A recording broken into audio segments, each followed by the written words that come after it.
Hello and welcome to Access Paranormal. My name's Jamie Williams and joining me in the studio is my co-presenter, Jonathan Sullivan. Good evening, Jamie. Hello, Jonathan. Well, we're back in our usual home now, aren't we? We are. We're not in the we're not at home. And we're in the studio. No. We're not at home. Yeah, in the studio. And it's actually we've been here for a couple of hours now, haven't we? You know, because we've done an interview with someone. Yeah. Who's on tonight, and that Terry CROZIER?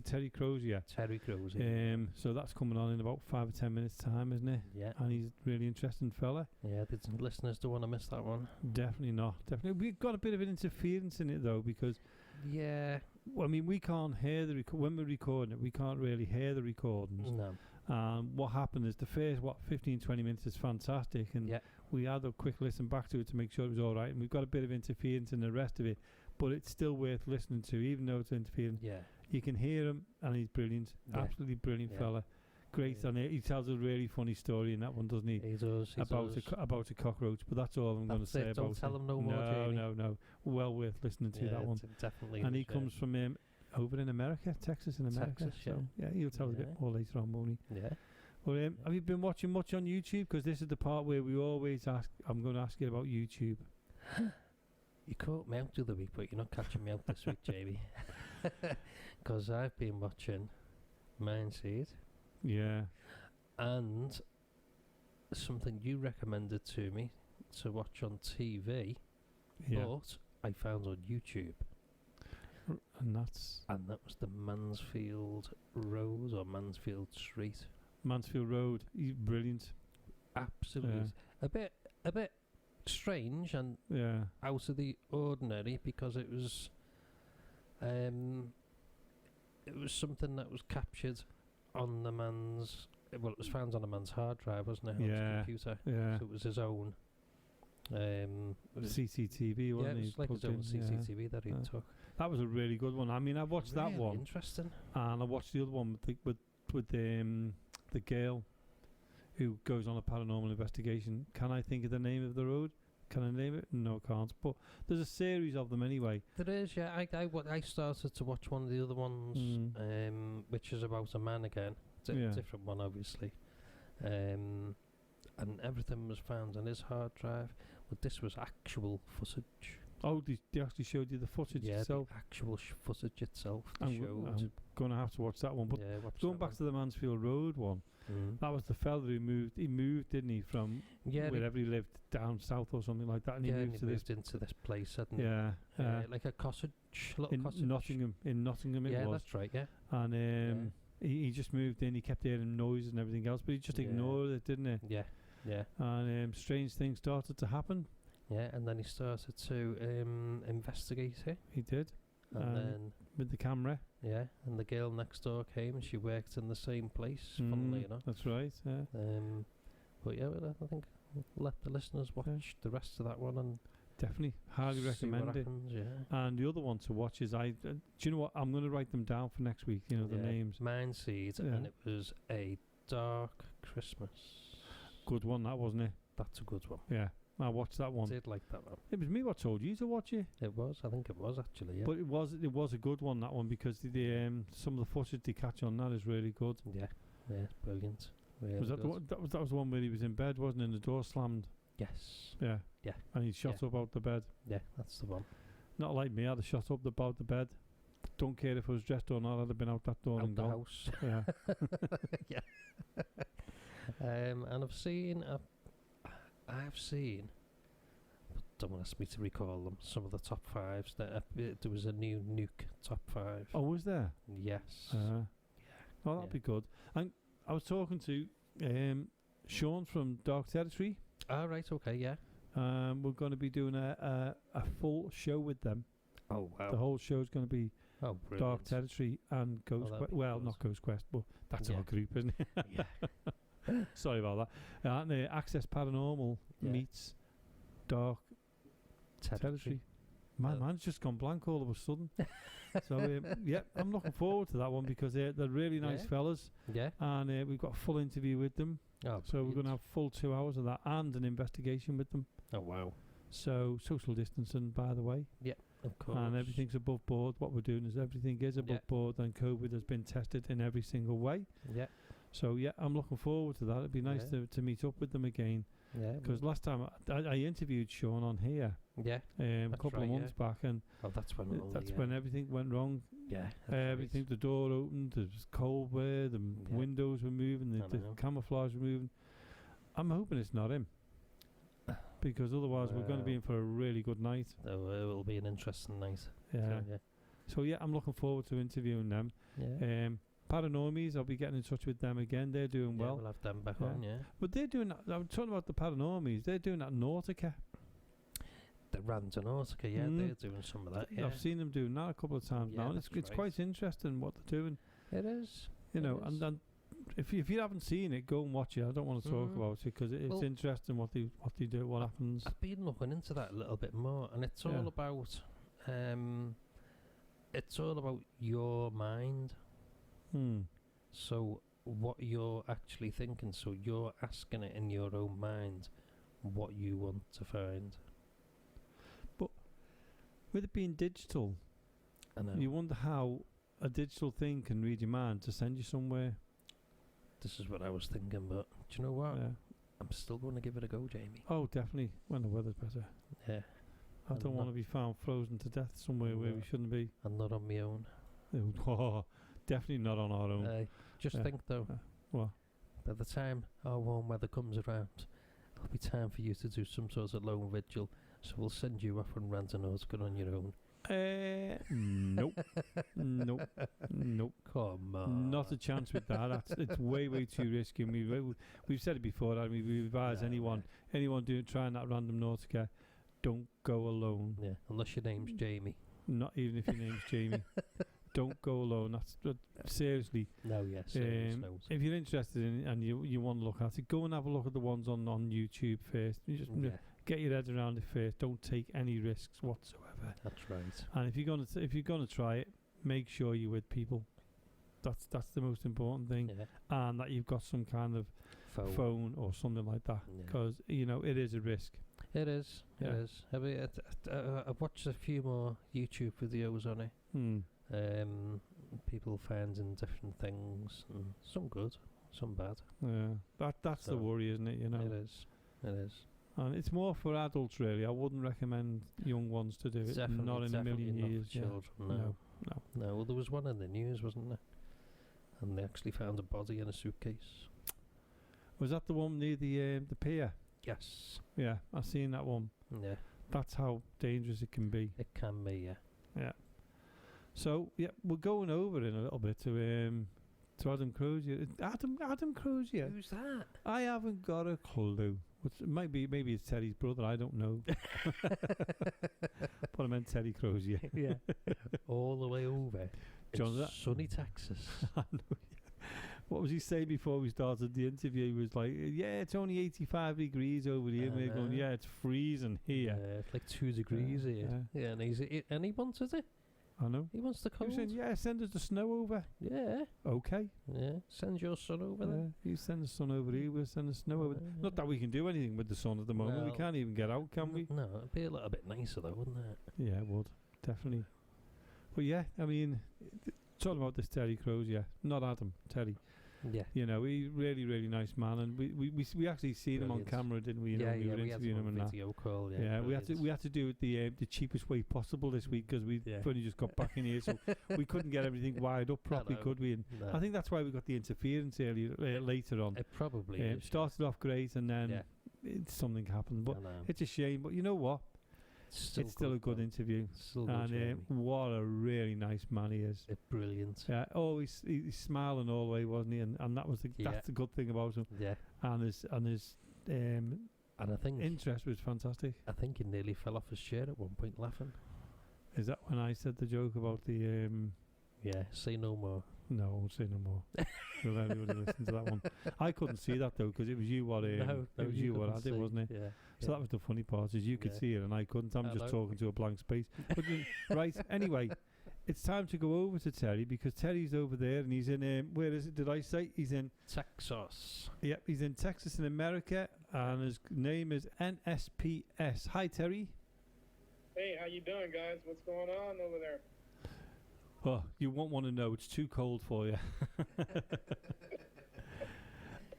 Terry, what does NSPS stand for, please? NSPS stands for Night Stalkers Paranormal Society. And, you know, are you a group or are you just a couple of members who go out doing paranormal investigations? Can you repeat the question, please? Yep. Are you a group or is it just a couple of yous who go out doing paranormal investigations? Well, there's a group of us that we have.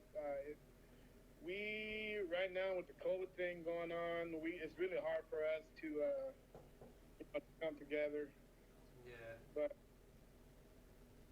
yeah, I mean, I get that because we've got the same over here. It's very, very difficult to get out and do any kind of investigations at all.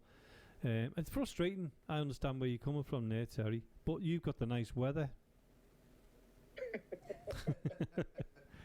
So, what places have you been to? What? Sorry, Terry. What places have you been to? Right now, we've done a lot of historical sites, old slave plantations, very old cemeteries that are located within the Central Texas area. Old western towns, they're supposedly haunted. So we've basically been all over Central Texas. Wow. It's very exciting. Not only are you learning your history on certain things, you really get to know people, and just by reading their tombstones, I mean, they can tell you their whole lives. That's Terry. That's so true. That, I mean, when you go into a graveyard, you've got your history's there in one huge graveyard, isn't it? Like you said, on the tombstones, you only have to read the information on there, and it's phenomenal. Do you do a lot of graveyards? Well, right now, most of my investigations are probably 85% grave cemeteries, and the rest of the 15 will be urban and some commercial and residential.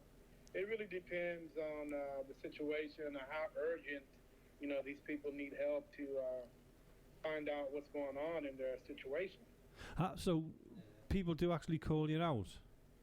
Oh yeah. Yeah. Yes, sir. Actually, if I can tell you guys a story on a gentleman that called me at work, right quick. This is pretty funny, so I hope you guys can bear with me. Yeah, please. Yeah, carry on. Okay, I got a phone call at work. This guy called me, and he had a situation where he needed me to come over pretty quick, So I put him on my urgent list. So he gave me his address, and right after work, I had to see her around like 10:30 p.m. We went by, and we talked to this guy, and me and another investigator, and he was saying to us that he had a giant cockroach that was drinking his milk and smoking up his cigarettes. Believe it or not, guys, this is what actually happened. Me taking this guy's, me personally, I take everything serious because you really don't know what's going through this guy's head. Yeah. So, we sat down, we talked to him, we evaluated him, make sure he was in his right mind. He was in his right mind.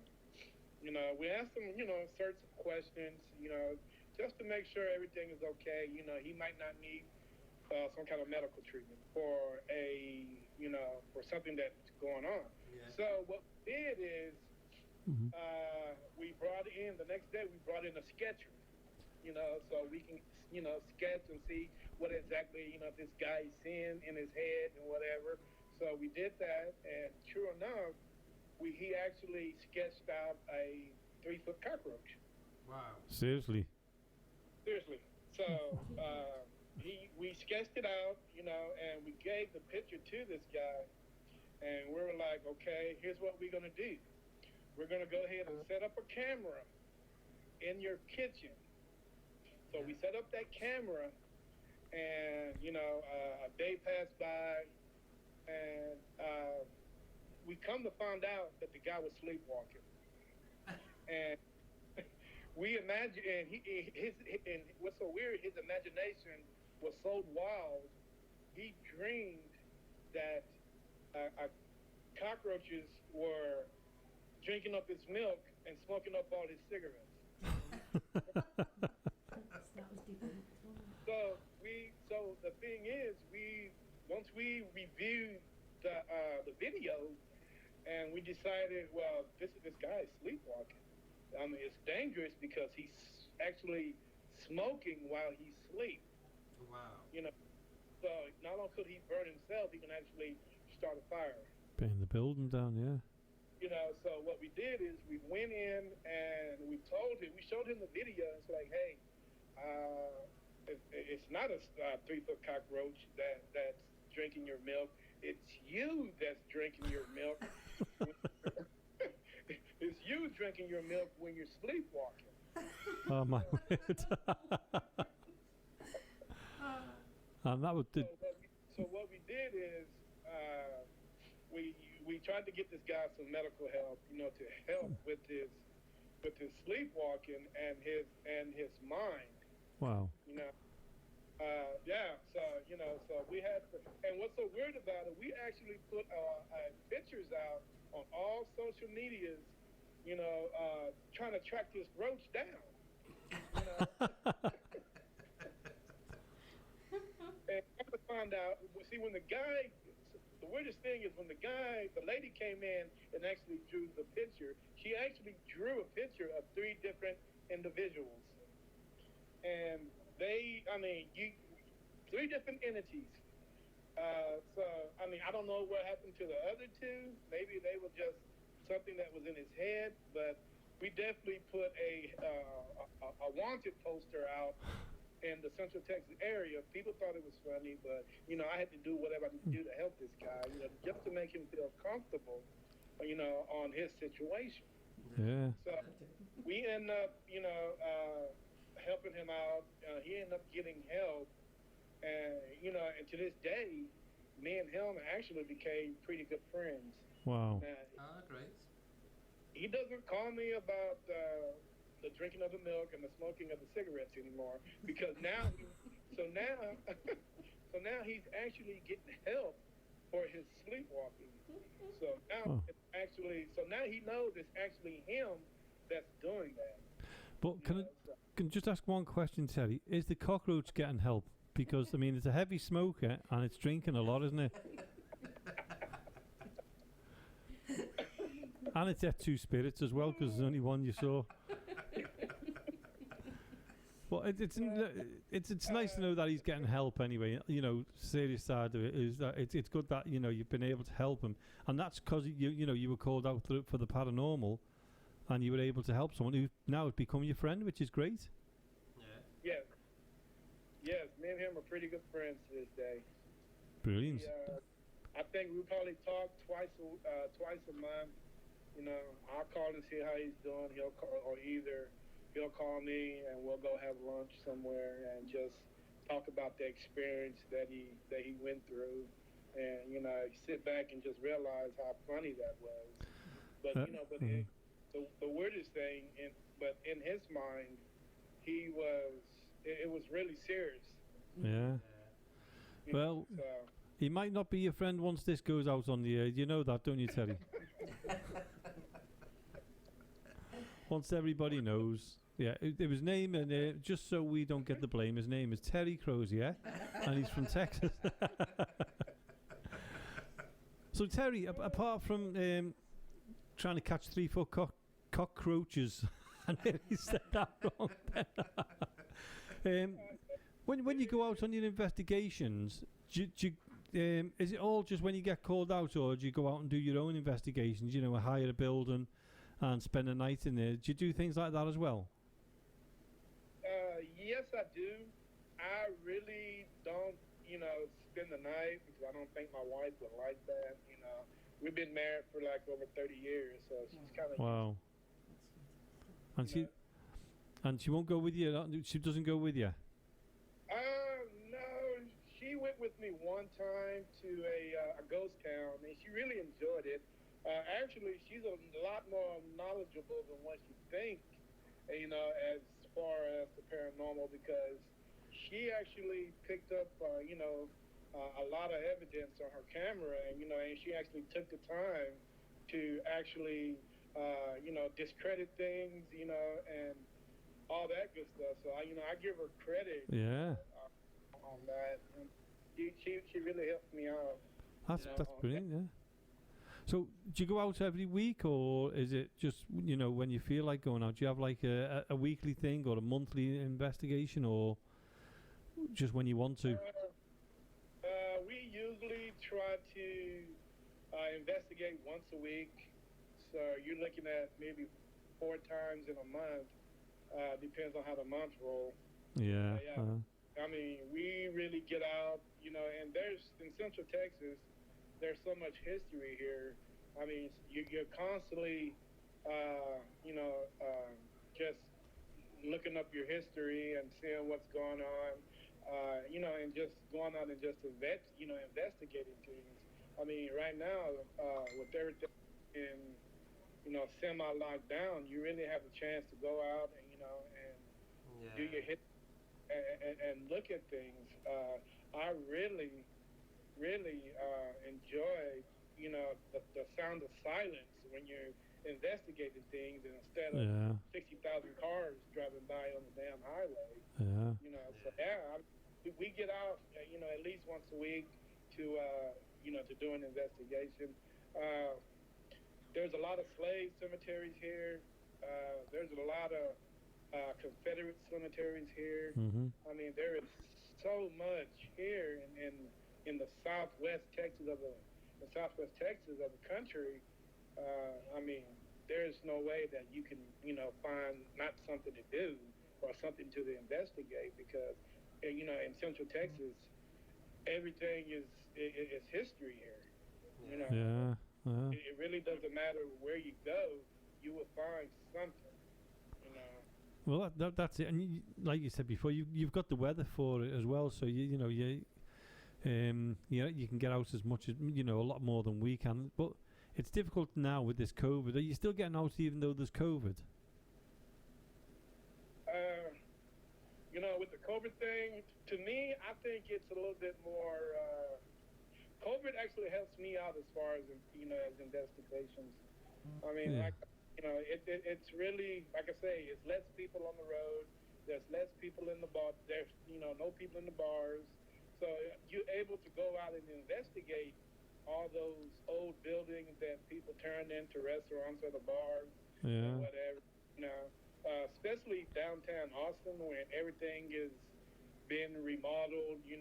So actually, you can actually wake up a spirit. I mean, the spirit might be sleep or something weird. It might be quiet. Next thing you know, you might find that you might have all kind of things going on. So by you going in and just remodeling, you can actually wake a spirit up. And next thing you know, you got something going on.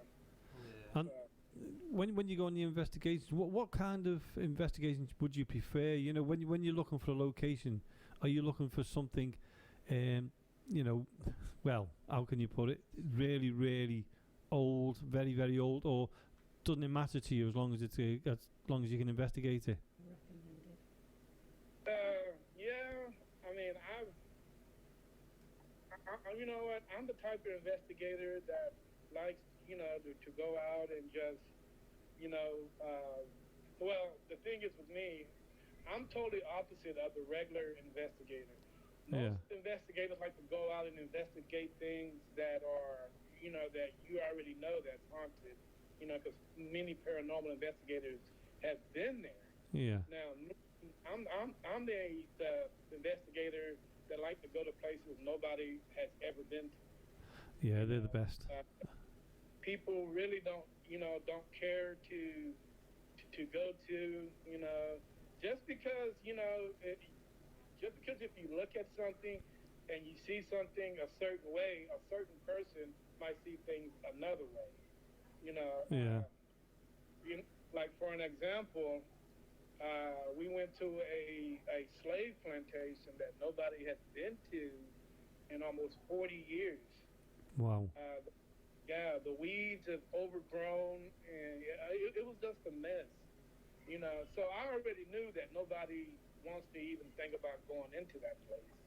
You know, but me and the team, we went in there. We had a great investigation. You know, it was so perfect to the T. Is that when we went back to review the video and the pictures, we actually spotted entities in the trees. I mean, they were all over the place, looking behind trees. I mean, they were more curious about us than than we were actually curious about them. Because we didn't actually see them, until we actually got home and looked at the video. But in the meantime, they were looking at us, wondering what the heck we're doing in their cemetery. So yeah, I'm the type of guy that likes to go to places where nobody's ever been. Nobody likes to go to, because in this day and age, especially cemeteries, people say, well, this cemetery is very haunted. Well, how do you know? Yeah. And I mean, if nobody's been there for 40 years, but if nobody's been there for 40 years, Terry, I mean, it's going to be curiosity on their behalf, isn't it? Because, they won't know anything like this at all, especially in their lifetime. Right. When you go there, I mean, you were saying it was like, was it a plantation for slaves? Did you say? Sorry.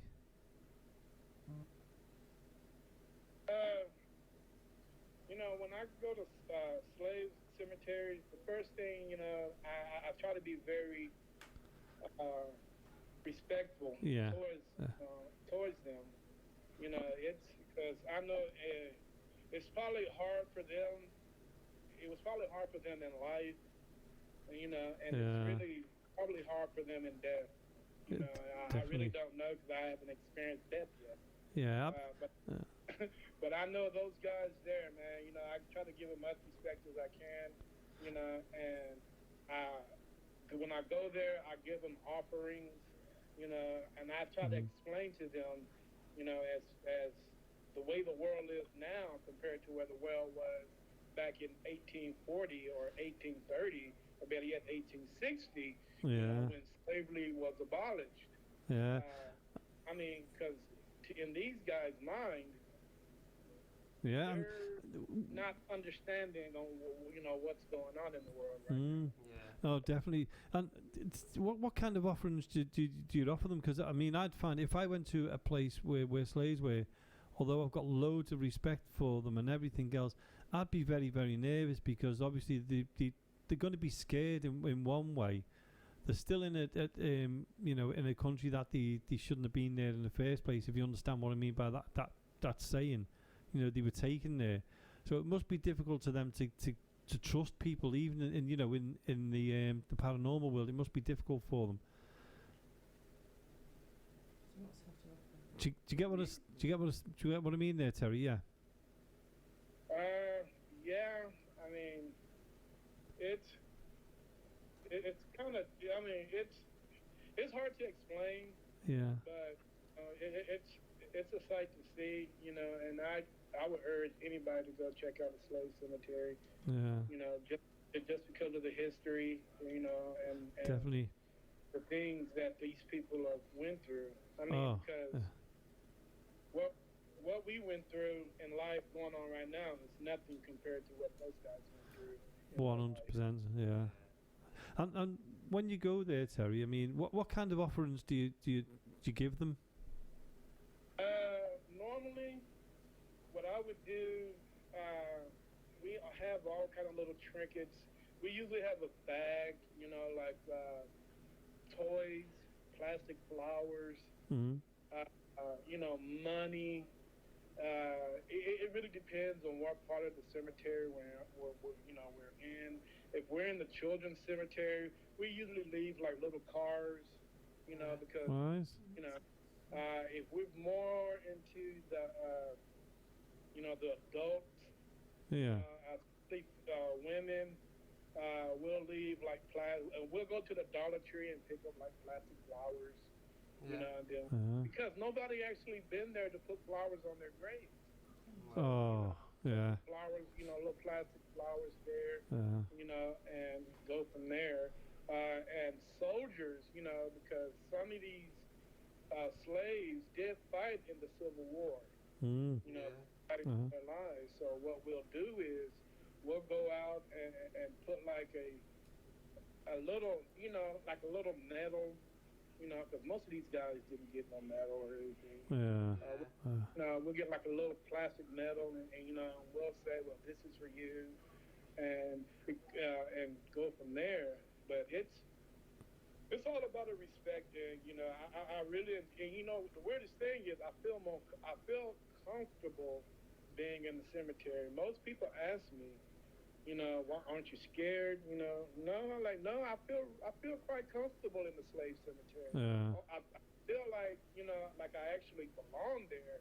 You know, I don't know why that is, but that's just the impression, you know, the feeling that I get when, you know, when I'm actually there. I mean, it's sometimes you can get really overwhelmed because of the history, and sometimes you can feel the emotions of all these people coming at you, you know, at one time. You know, so you actually got to sit back and just, you know, think about it for a minute. But yeah, I did. I mean, I left a lot of things, you know, as far as trinkets and stuff for these guys, you know, just to make them feel welcome, because back then they didn't feel welcomed at all. Definitely. And when you do that, do you pick up a lot? Do you get a lot from that? You know, do you get a lot of contact from the spirit themselves? To be honest with you, I really don't get a lot of contact from people like that. Probably fear. Sorry. It's very sad, isn't it? You know that you know, there's places like that where people don't go and to remember these, you know, to remember them, and probably in spirit, these people are still there, they're still around, and you know they need to be recognised that they're there because they've done a lot for the country as well. You know. Yeah, it's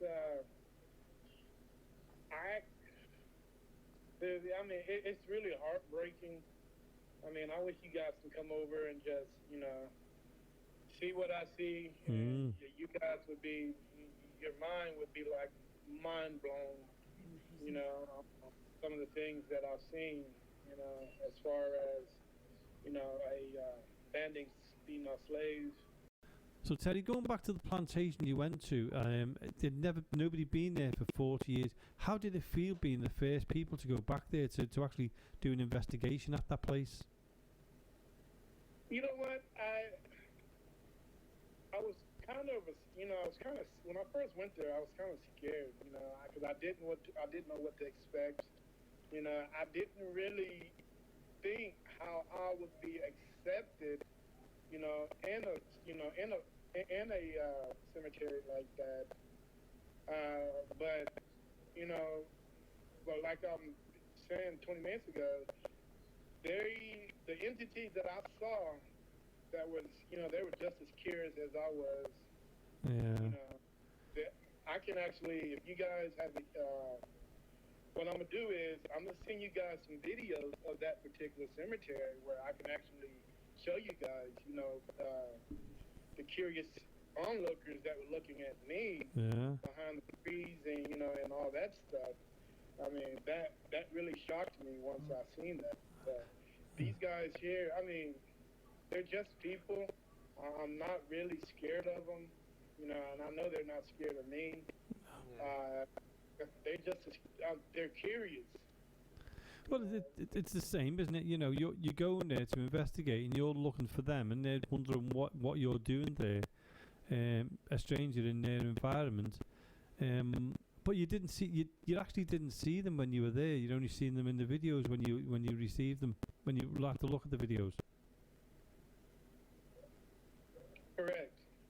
I didn't actually get a physical view of the entities that were there, but it was like maybe 4 to 5 of them together. When I mean together, I mean they were north of the cemetery in the much older section of the cemetery. Yeah. Anything. Me personally, when I mean by much older of a slave cemetery, I'm talking about 1830s, 1840s. Wow. Yeah.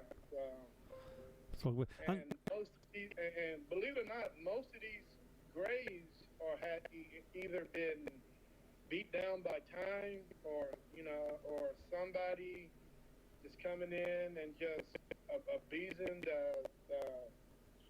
the plots. I'm pretty sure you guys have a lot of that going on over there. We do, yeah. Disrespect, of the cemetery. Mm-hmm. And these people don't even know what the cemetery is really about, and most of them are kids, Yeah. That's the stuff. Trying to prove something or to do something, or just don't have no time, got more time on their hands, so they're ready to go vandalize a cemetery. Yeah, true. And when you go on the investigations, Terry, the likes of that place, do you take a lot of equipment with you, or do you just use your own sensors in a way? I know you take cameras because obviously you film them, but what other kind of equipment do you take with you? It really depends on how big the cemetery. It really depends on how big the job is.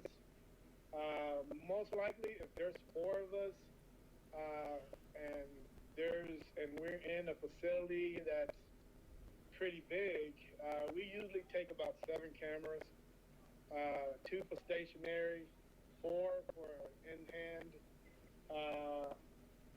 We also have all kind of sorts of equipment like ghost balls, because you never know what you're walking into. People say, well, I think I got an adult in my house that's haunting. It turned out it might be a kid. Yeah. So you got to really, because when you go on an investigation, you really got to be open-minded. So you really got to come with a little bit of everything. Definitely. Like my Geo box, I have a Geo box. I don't know. I first used it last week. A lot of people are critics of those things because they say the radio, interfere with that. But, it hasn't straight me wrong yet. My last investigation was 2 weeks ago. I actually caught some good audio on my Geo box.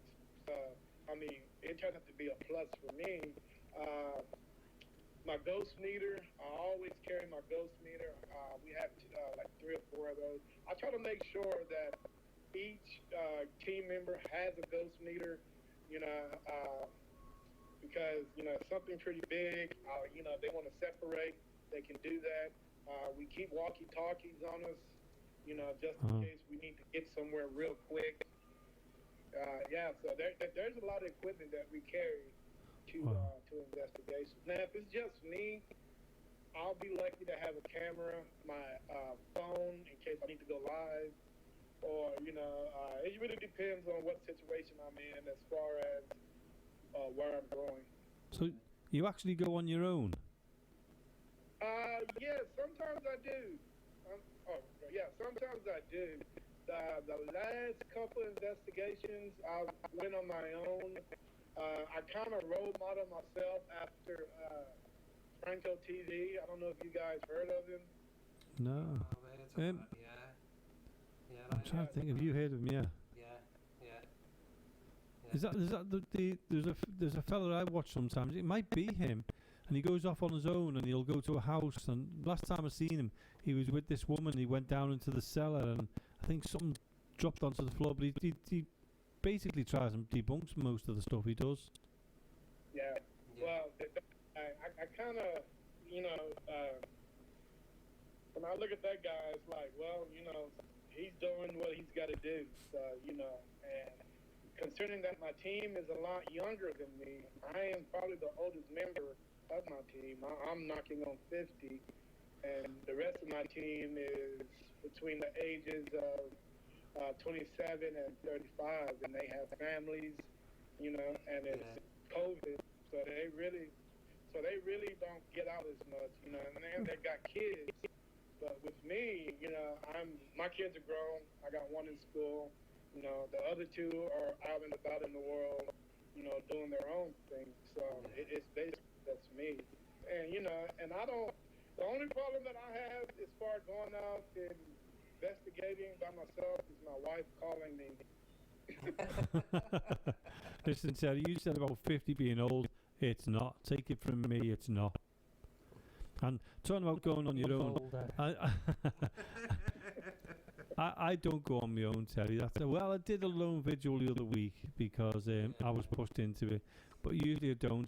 And if you ask Jonathan won't either. But my partner Marie, who's sitting in the studio with us now, she'll go anywhere on her own to do an investigation. Well, she's a brave one. We're not. I don't mind her calling me. I mean, most of it should have been my fault because the phone should have been on vibrate.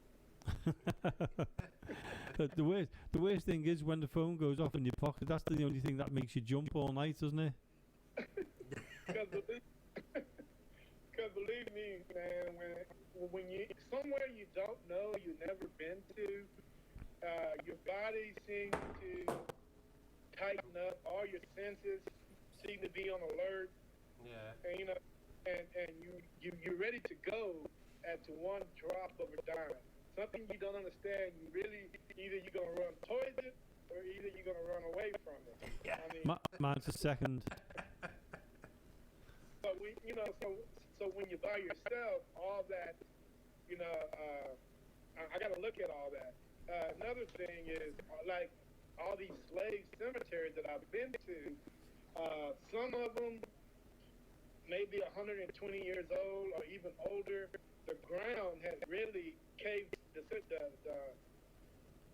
what's it called in. So when you really got to be careful what you're walking into because, man, I walked into maybe 60 to 70 unmarked graves, and it felt like I'm just gonna sink right in because the ground has sunk in on these graves. I mean, because it feels like when you walk, it feels like you're just walking into a hole. You can actually bump on your knee because so sometimes it's good to have a phone because I always have that fear is if I take that next step, I was going to fall into one. Yeah, I think I'd be taking a phone there, wouldn't you, Jonathan? Yeah, definitely. Yeah. And I know that guy down there don't have a cell phone. No, but he might have a spirit box. I got to have a cell phone to either call. So, Terry, when you're on these investigations and not falling down graves and things like that, what sorts of things have you actually caught on camera yourself? Actually, I've caught a lot of things. I'm glad you mentioned that. I can still remember my first shadow person that I came across. If you've never seen one, and if you're somewhere alone, your first instinct is to get the hell out of that cemetery. Yeah. But me, I knew that I had to, to go in. I had a job to do. Mm-hmm. So I went, and what's so weird about it, the entities followed me from one section of the grave to the other section of the grave, hiding behind the trees and, standing just far away enough where, you think that your eyes are playing tricks on you. Yeah. So, like corner of the eye. I actually ran into one of those, and like I say, I wanted to run, but I just knew that I had to, to give these people the answer that they needed in their cemetery. So do people actually call you to the cemetery, do they? Right. Oh yeah. I mean, you'd be surprised who will call you and ask you, can you investigate this place for unknown reasons? You know, from caretakers who's had certain things going on they can't explain. So you'll get a call from a caretaker just wondering, if my eyes are playing tricks on me, can you guys come out and investigate? But the weirdest thing is they really don't know. I really got to keep that hush up. People, because they were found out the owner of the center that he's doing that. I think the owner would actually get upset. For the simple fact is, these guys here, they really respect the dead. So no matter what it's doing or what's going on, they stuck in their own ways. It's like, well, with something going on, I'm just gonna let it be. Yeah. But if your caretaker calls you up and say, hey, something's going on, the owner of that certain cemetery would think that the caretaker is going over his head, so it's a sticky situation, but I definitely caught a lot of things that, I can't explain. Things just visually, hearing things, checking things on my EVP. We actually went out to a babyhead cemetery in Lano, Texas. I'm going to give you guys a little history on this cemetery. It's an all-baby cemetery.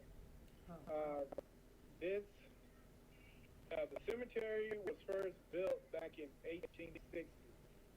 Now, the reason why they called it babyhead is because settlers moved in on Indian territory just west of here, and the Indians wasn't having that.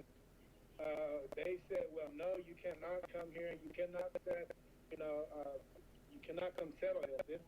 This is our land. And if I read it right, I think the Indians gave them like maybe 3 warnings before the Indians did what they did. The settlers said, no, we're going to settle here. It was an uprising, and everybody was killed. Babies, kids. It really don't matter who you were. If Indians are feeling threatened, they will take you out. But anyway, this particular cemetery here was called Babyhead Cemetery, and like I said, it's like to this day, it's still kids that are there. And we went out there one night, and we did an investigation. And believe it or not, man, in this place, it is so quiet because it's in the middle of nowhere. So quiet. I mean, and the city, there's no city lights or anything. And we set up cameras all 4 corners of that cemetery.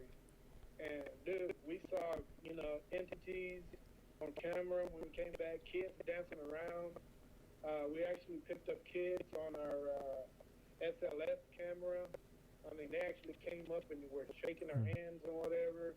So that was really, a good investigation. I really enjoyed that. Yeah. One thing about me, and it's a historical marker there. I always encourage people to go to that cemetery and just read up on the history of that place and what actually happened. But dude, I've seen not only shadows in that place. I've seen like smoke. When the wind is blowing north, why do you got smoke? Not smoke. When you have mist. I don't even know what you call it. When the wind was blowing, like a mist. Yeah, like a mist. The wind was blowing north and the mist was going south. I could not explain that. That would be difficult. I really couldn't to this day. And the guys and the team that I was with, we still talk about that just about every briefing that we have, which is once a week, on that, and it was just a pretty good night on what we were able to catch. If you guys ever come to the States, please, you have to go there. Love to. Not only if it's not one of the, it's kind of sad because what actually happened there. But but then again, it's a lot of history. It's funny, isn't it? Because we always want to go over to the States to do investigations. We were talking about this the other week as well, and everybody from the States wants to come to the UK to do their investigations. It's like a reversed situation, really, isn't it? Now, you were just saying then, Teddy, that you have a meeting every week. Is that a meeting with your team and you go through everything what you've got? What was the question? When you were just saying before that you meet every week, is that with your team? And do you go through all what you've got, all what evidence you've got? I can say 40% of it is probably with my team. 60% is probably just me going out.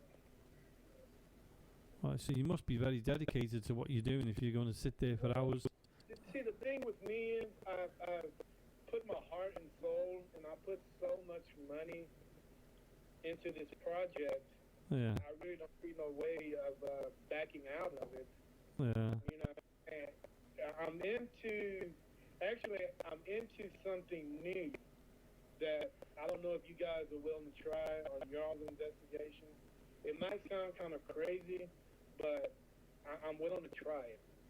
I have, I love animals, Mm-hmm. and I have 2 cats. I'm thinking about putting cameras on my cat. Definitely. Right, yeah. Definitely. I'm actually thinking about putting a camera on my cat and putting a harness on my cat, because animals have a tendency to see things that we can't, and they have a tendency to go to places we can't go. Yeah. So I'm really thinking about doing that. That's a thought. I've not heard of that before. No, I've never thought of that before. It's a really good idea. I mean, animals sense more than humans as well. Paranormal. That's true. If you guys see me on TMZ, that's me. Creating a cat paranormal thing here. You'll have to change your name. I am willing to try just about anything to get evidence that there's something on the other side. Well, I'm willing to go to the far edges of the universe just to see that, just to get that proof. Well, So as far as me, everything is on the table. I'm not taking anything off the table. well, that's what it's about, to get out there and to try and prove it. And I think even if you actually proved it, you'd still want to go out and do it more and more and more, because it's like an addiction in a way, isn't it? You just want to do it. You know what? I think it's more like an addiction now, because I'm so excited when I go out.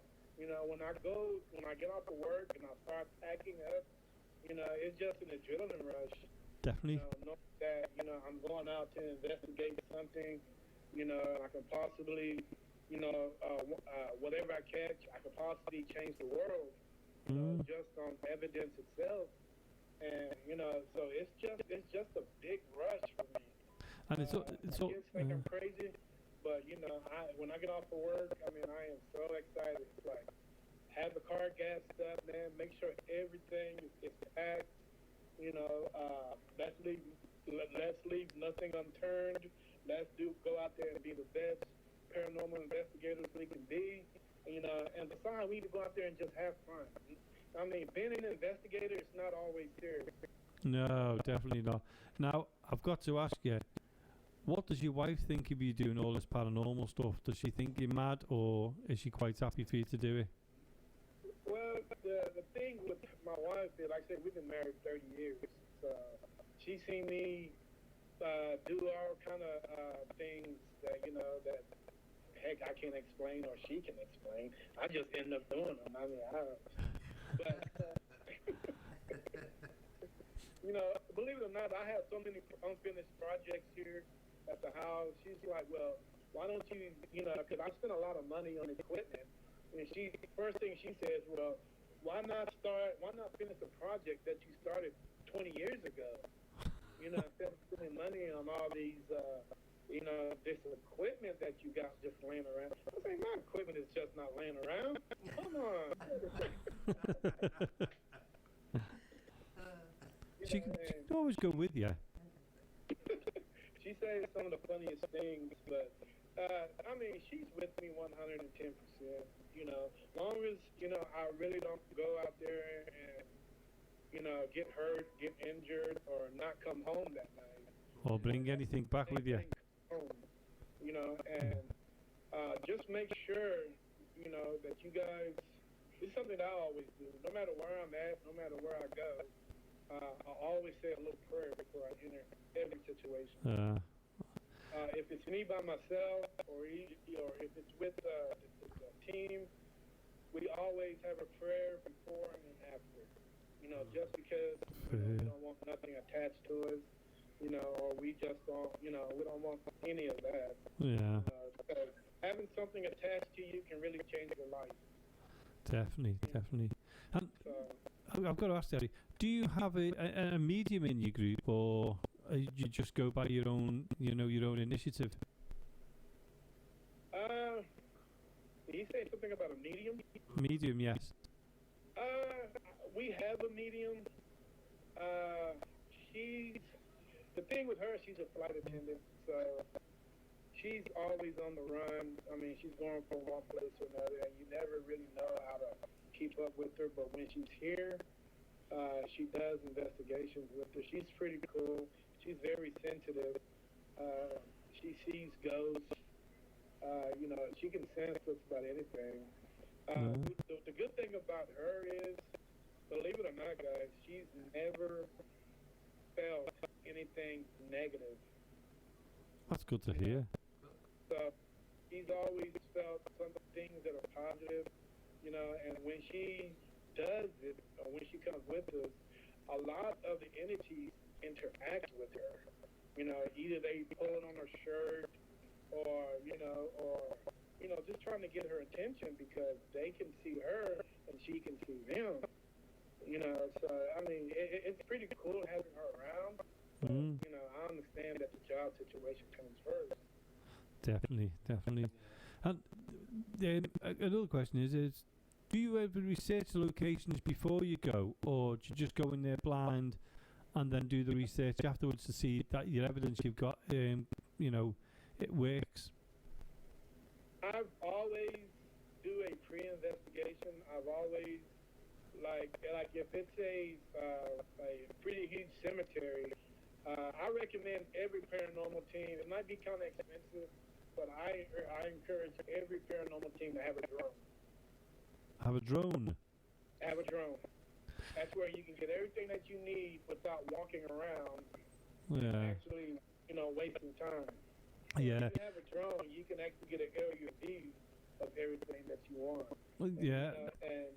And you can always zoom in on certain things, certain parts of the cemetery. Or, you know, whatever building that you're doing. So, yeah, I would always, you know, encourage everybody to have a drone. I don't know what the laws are for drones over there, but over here we have to now have a license. We have to go and be trained before we can even have a drone, and we can only go to a certain height with them as well now. Really? Yeah. Over here, they just require, it depends on, I guess, what state you're in, because each state has a different, you know, law on them. Yeah. As far as me, I really have no problem with it. I just, you know, I only use it for area view. You know, and I can say 95% of the time, there's nobody around when I use it. You know. Have you ever captured? It's okay with me. Have you ever captured anything on your drone? What's unusual then? Actually, no, I have not. To be honest with you, besides the typical chipmunks or raccoons mating, I really haven't had anything.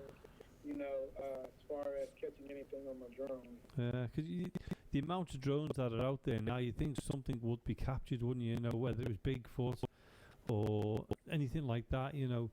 And sadly, a lot of the videos, I don't know whether you watch YouTube, but sadly, a lot of the videos what you see with these kind of things on, and even with spirits, are quite difficult to see because they're pixelated a lot. Yeah. Yeah, it's quite difficult. And the weirdest thing is getting these drones into wooded places,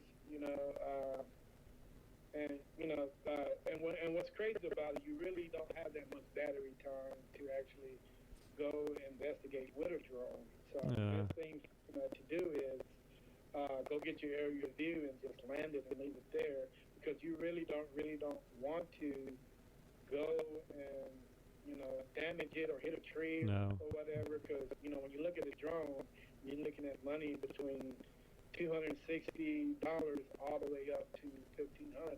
Yeah. So you really don't want to use that, but it's quite expensive. No, I remember somebody bringing I mean, we're at Mill Street Barracks, and if you ever look that up on YouTube, it's well known haunted place. And I remember someone bringing a drone here, and he was showing me how to use it, and all of a sudden it went wonky, hit the wall and smashed up, and I went, ooh, and it was like, I think it was about £800 worth of equipment. Okay. Can you repeat the question? Yep. No, what I was saying is, somebody brought a drone here once to Mill Street Barracks, and he was showing me how to use it. And sadly, what happened was, it shot against the wall like a bat out of hell. It just went, hit the wall, and just smashed. So yeah, you've got to be careful with these drones, haven't you? Yeah. Actually, I hit a light pole with mine, and I clearly thought it hit that light pole and just flew out. I thought it was going to hit a car or something, but it was actually on GPS mode, so it actually went back. Actually hit the pole. It actually went back to this place where I launched it from, and I nearly turned it off and checked everything. And man, my heart was racing, because you say that's a lot of money that you can. And the weirdest thing is, there's really no place here in Central Texas where you can actually take it to have it repaired. Oh, right. So you really got to be careful. Yeah. Now, talking about equipment, and I know you've got the drone in. When you go on these investigations, what's your favourite piece of equipment? What you take with you every single time? To believe it or not, my ghost meter is probably my favorite toy that I would take, because it picks up a lot of things, and it lets you know. With the other one that I have, I think it's the EKG meter, if I'm right. I really don't use it that much. It's the one that's square, and it has a bunch of lights on the side. The ghost meter is probably one of my favorites, because it lights up, and you can put it down, and it's actually motion detected. Yeah. So if something comes near it, the lights, it will actually beep, and the lights will actually go off on it. Yeah, we call it. Is that a REM pod? That's what we call a REM pod then. A REM pod? Yeah. Okay. Yeah. We've just started using them now, haven't we? Really? Yeah. Those things get pretty expensive too. People always ask me,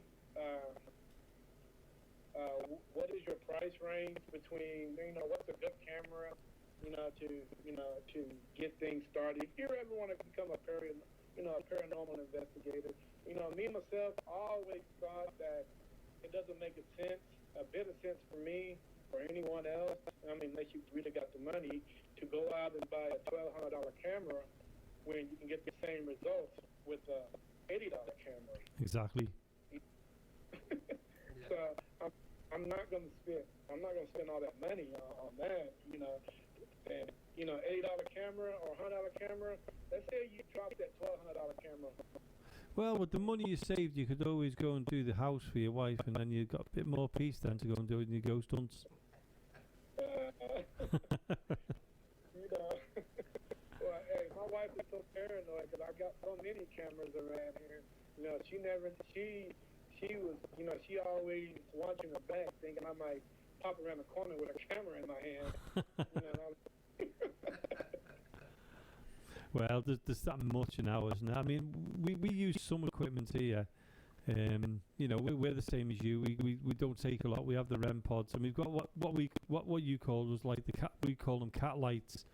When you switch them on, you put them on the floor, leave them, and then once if something touches them or moves them, it becomes like a disco in the room. But you know, they're very good, very sensitive as well, which is really good. Yeah, I have the same thing. The only problem that I have is my damn cats. I got 2 cats, and they often seem to get into them. You know, when you leave, because that little ball, see, mine's like the shape of a ball, and I have one, and if I leave it out, I can almost guarantee you it won't be in the same place the next day. But I gotta look up under the couch, or you know, some place. You just gotta think like a cat, you know, because a cat would never have those things. Something else. Now, I've got one more question for you, Terry. Is of all the locations you've been to, is there a location that you'd really like to go to, and it's on your, you know, your bucket list?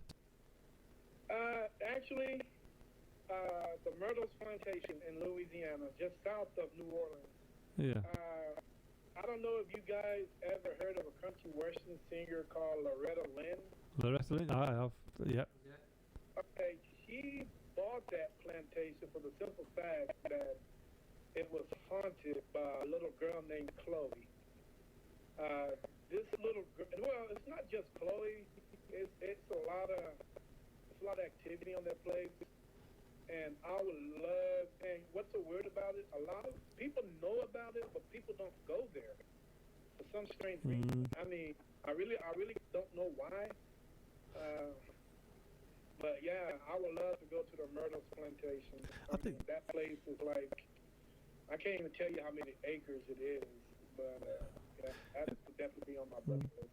I remember if I remember rightly, there was a program once on Loretta Lynn was actually on it talking about that plantation herself and what the experience she's had there.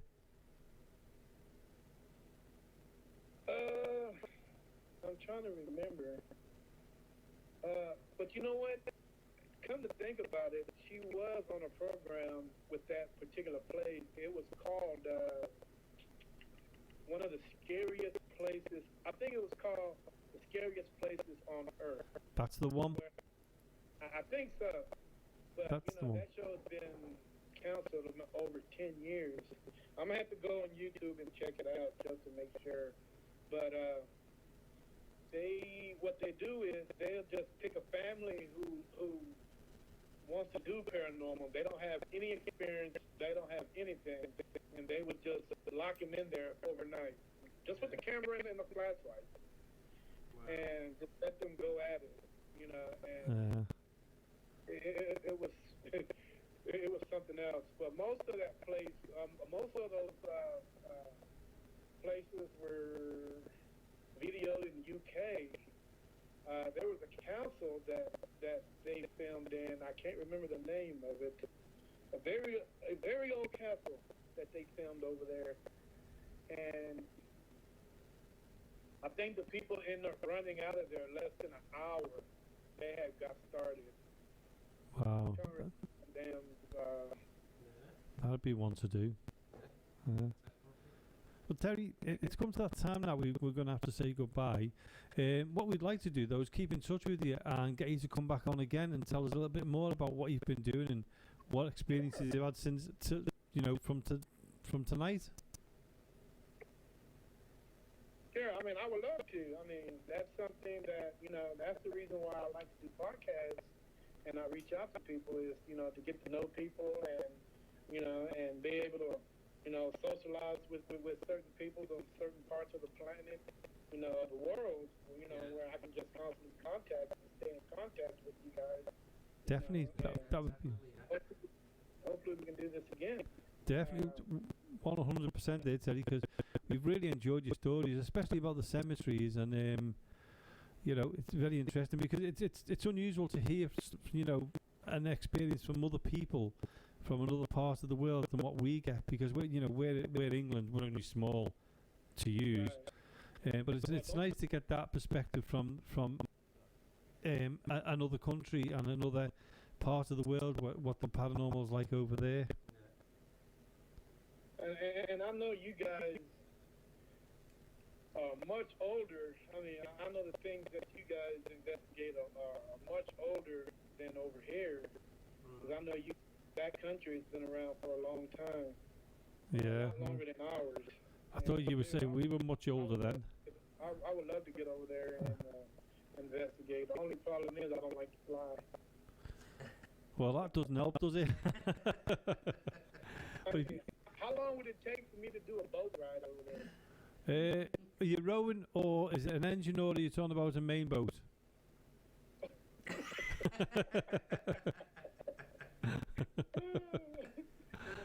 I mean, either boat or I can build a damn highway. I mean, either one. It don't matter. After talking to you, I wouldn't be surprised if you did. But I would love to come over there and hang out with you guys. Oh, we'd love it. Well, if you ever get to come over here, whether you row here or whatever, just get in touch with us, and we definitely go on an investigation with you. But Terry, thanks for coming on the show tonight. Can I bring my buddies with me? Yeah, of course you can, and your wife, just in case. No, I ain't talking about my wife. I'm talking about I think if your wife listens to this, it's already out the bag. But Terry,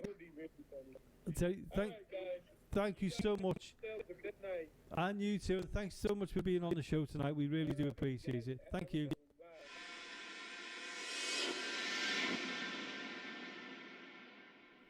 What a really nice man he was, Jonathan. Wasn't he just? I know, it's a shame we had the interference, but do you know what? It still sounded okay. Yeah. We can still hear it all, can't we? So. Yeah. Well, do you know what? We've only just come back to the studio today, so I mean, we've been here for hours on end trying to work things out, and just one thing after another's happened to us. And I wish we'd have recorded back in my house now. I know, eh?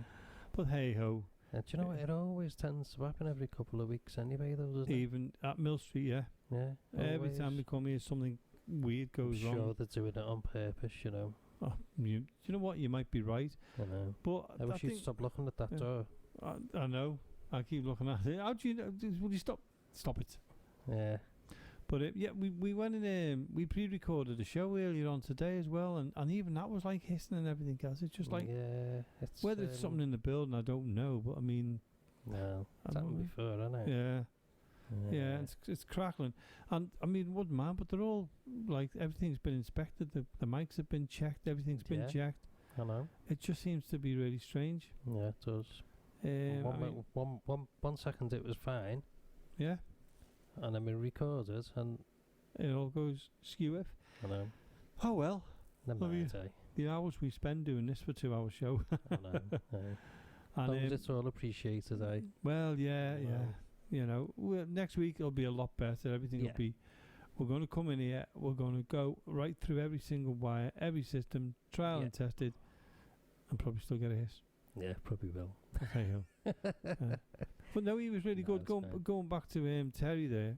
Yeah, wasn't he interesting? Yeah, very fanatical on the graveyard, wasn't he? I know. Yeah. I love the way he talks about tombstones. Stepping into the tombstone. What's a tombstone? I don't know. It's a late night. I know that the listeners are listening to this between 8 and 10 o'clock. Yeah. But for us, it's a really late night. I mean, to be honest with you, it's 5 to 3 in the morning. I know. But that's just our little secrets. Don't tell anyone. Shh. But, you know, I love doing this. I love doing this anyway.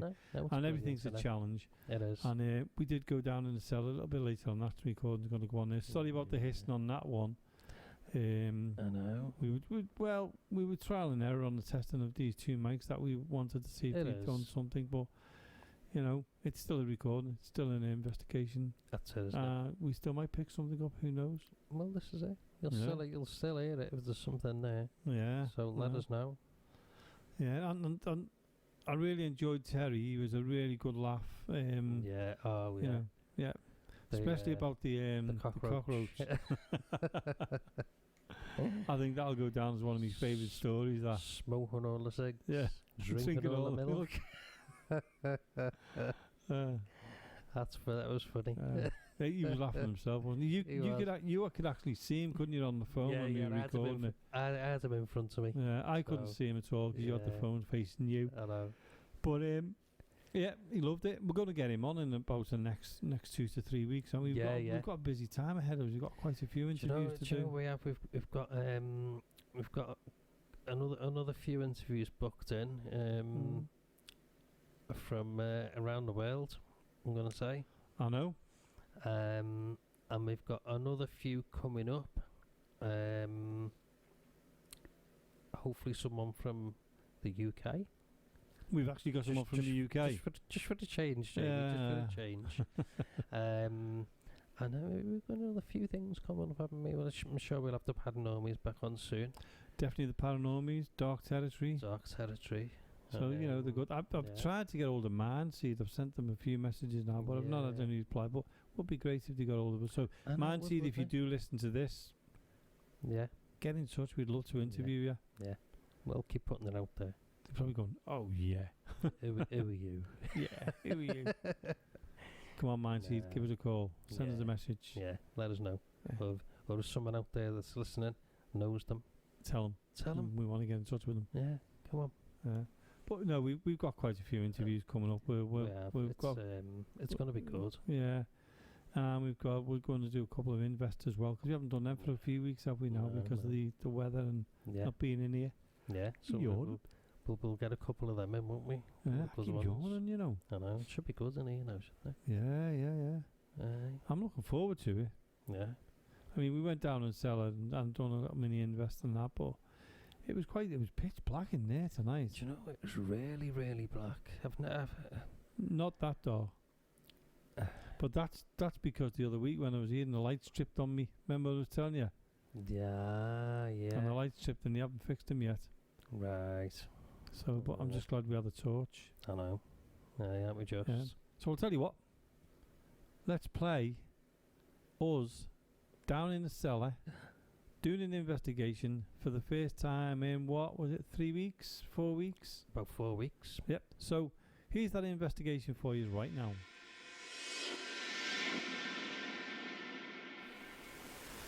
So here we are. We're in the cellar, Jonathan. Yeah. The two of us. I know. And just so people know, we've got 2 microphones. We're doing a trial test as well. And I'm going to have a little bit of a walk around. And we've got 2 REM pods going. And we've also got what they call a cap ball. It'll go off. Now, just for an example, this is what's going to be setting the REM pod off. We've got one over here in the far part of the room. And that's how it sounds. And there's one in the hallway there, so if they go off, superb. So what I'll do is I'll turn the light out and we'll just get backed up one. It's cold. Dark in here, it's cold as well, isn't it? Yeah. Been down here for a while. No, quiet, isn't it? Okay, so we'll turn the light on and we'll give it a pause, okay? Yeah. And if anybody who's listening to this does pick anything up, let us know. And we'll give the information out near the end of the show where you can contact us. Are you ready, Jonathan? Yeah, cool. It is dark, isn't it? Wow. Okay, I'm going to ask if there's anybody here with us now. Anyone who can hear us or see us, please come forward. We really don't mean you any harm. Seems to be a while since anybody's been here. And we love the building. And we've come here as friends. And as you know, we don't come here to disrespect you in any way. So if you are around, you can let us know you're around. Please do so now by making a sound. Talk to us.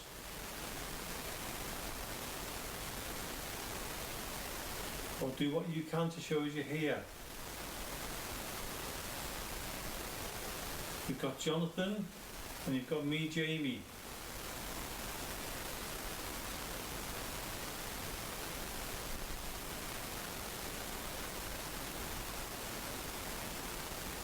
You know, the building's been closed for a long time now, which is a shame.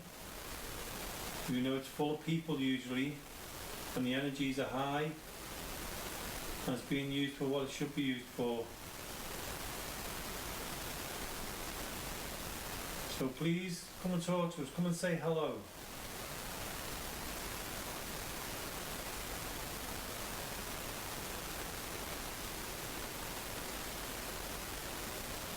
Try and call on them.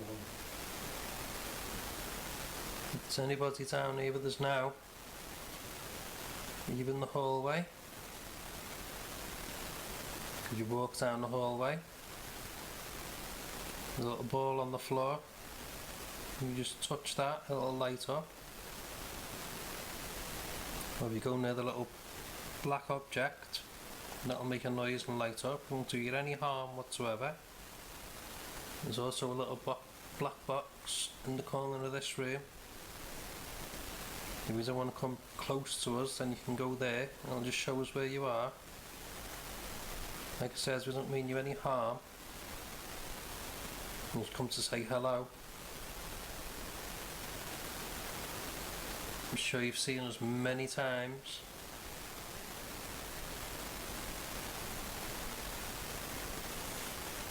Want to make a noise?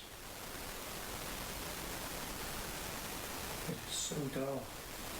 It really is. Not sound stuffed when we say that, but for anyone that does paranormal investigations, ghost hunts, then you'll know what we mean. It's just so black. The only light we can see is the one from the recorder. Yeah.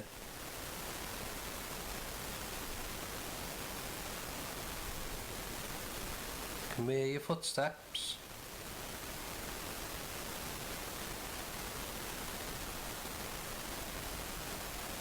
Can you tap on a wall?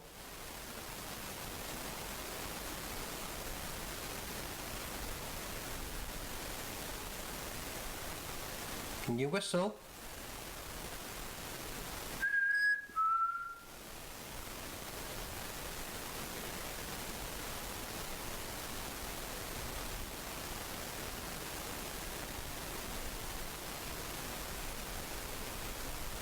Can you show yourself in light form? And show us some lights.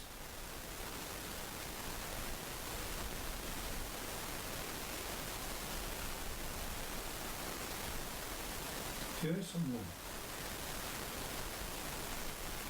So At it the back. continues. Oh.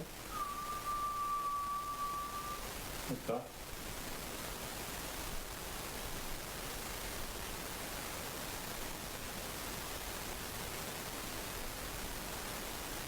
It's just so dark. The only comfort is that red light on the table. Yeah. I can't even see the table.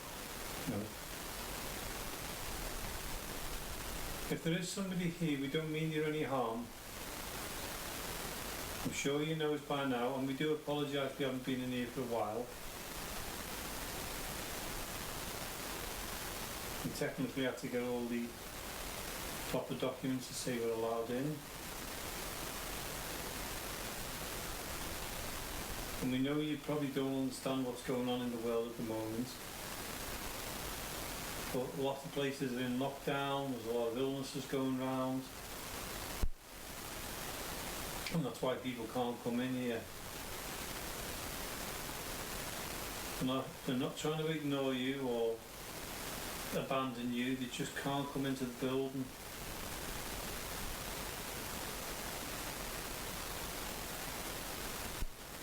So if Claire's here, or if Jack's here, or even if Bruce is here.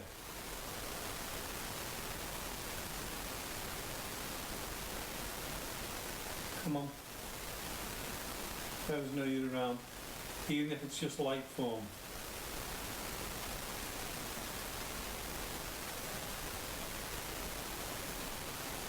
I got asked a question once, Jonathan, about Go on. why do we do investigations in the dark? And what it is really, it's to get your mind concentrated, because when you've got the lights on, you can't concentrate because you look at something what's moving, you're looking at different things, there's items to look at, people are usually with us, aren't they? So Yeah. you can see them. Whereas in the complete darkness like this, your mind can concentrate on basically listening for sounds and listening for and seeing if you can. I know it sounds dark in the pitch black. See if you can see movements or some kind of lights. Yeah, that's right. So that's why we actually turn the lights out and go into darkness.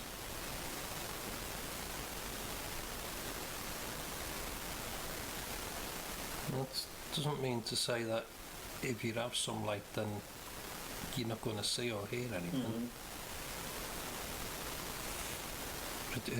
It heightens your senses, doesn't it? It does. It certainly does.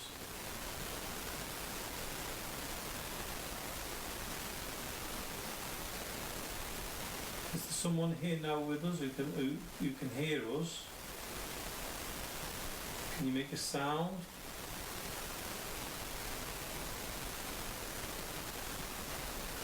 Can you copy me?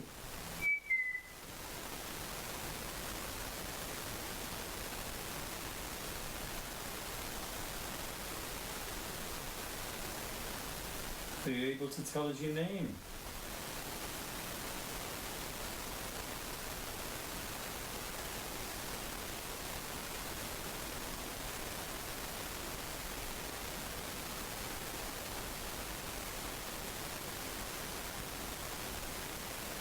Sometimes you keep seeing a little blue light.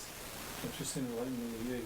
I don't know whether it's because of, I'm just trying to test something now. I think it's because the red light's on. I'm seeing. No, it's the light. Hold on. I know what it is. Cool. It's where the red light is on the table. You know where the microphone is. Yeah. Because it's got a bit of silver on it. It's reflecting the red light every now and then when I move. Yeah, okay. That's what it is.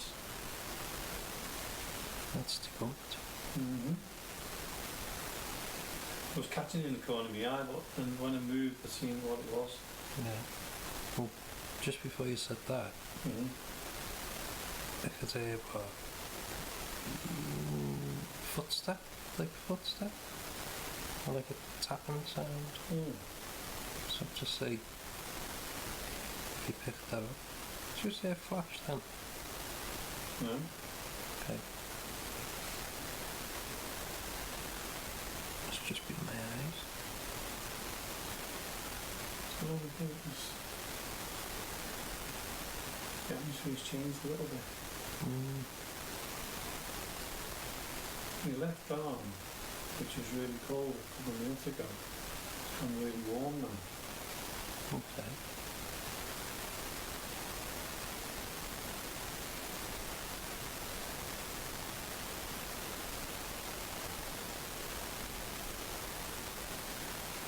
Just let people know that we're trying out a new technique tonight. We've got two microphones.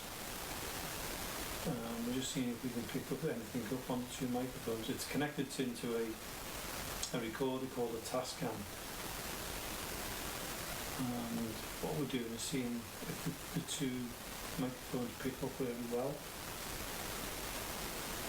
They're not condensed microphones, so we should hear sounds in the distance as well.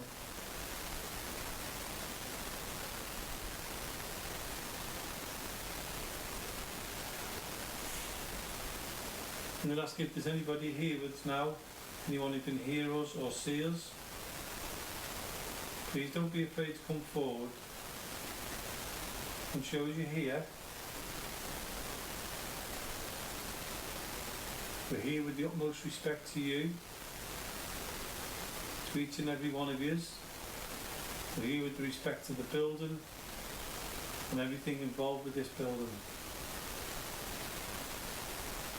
We're not here to make fun of you. We just want to know that you're around. I know we've been here many, many times before. for almost over the past 12 months we've not been able to come here like we should do. And you're probably, you know, wondering why nobody's come here, and like I said earlier on, because we're unable to at the moment with the rules.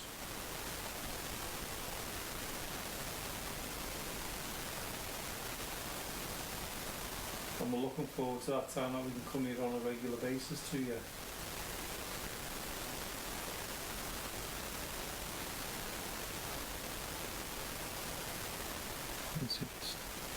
If there's no one down here with us now, if it's anybody upstairs in the main hall and you bang on the floor,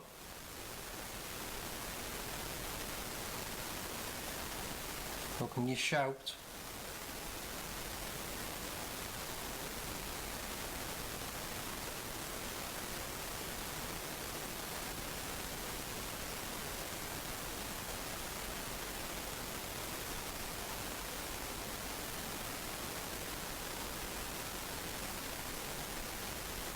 Can you make a noise?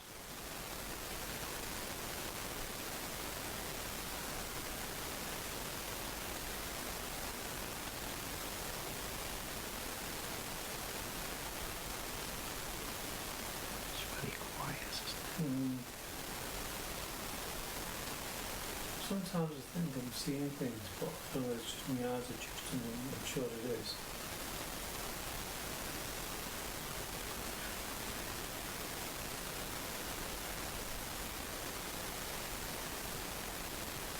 Can you come and talk to us, please? You've got me, Jamie, and you've got Jonathan.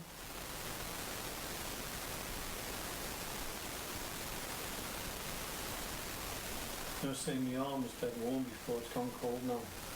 Right, okay.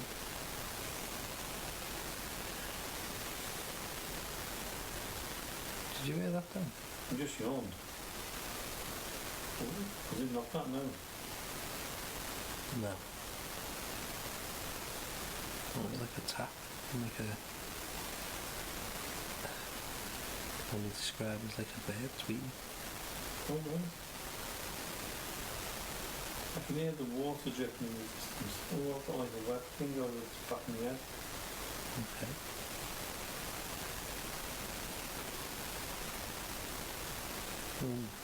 What? I don't exactly know where the doorway is. Yeah. But I can see like Do you know what I'm getting now? a figure. I'm getting goosebumps right through my So body. me too. You as well? Yeah. It's like a... I don't know what I can describe it. I know it's really dark, but you can see like a figure over that way. It's Towards where the doorway would only be. the way we came in. Yeah. Hello. That's you standing at the door. Nice to meet you. It's been a while, I know. You decided to come and say hello to us. Tell us your name.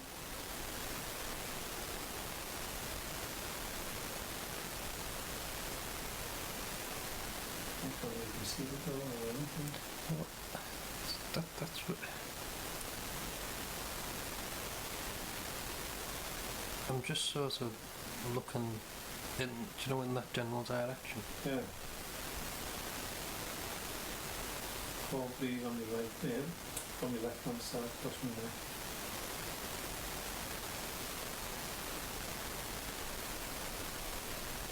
Can you just tap something where you are now?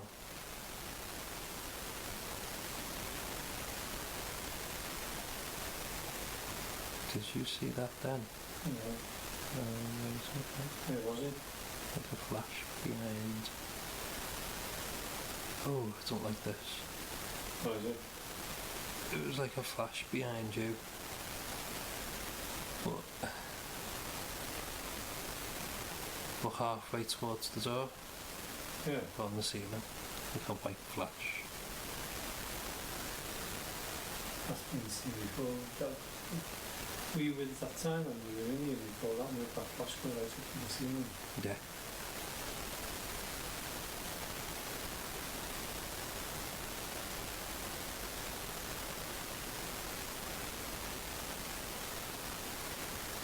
If that was you that's just shown that light, could you do it again, please? So we could both see it.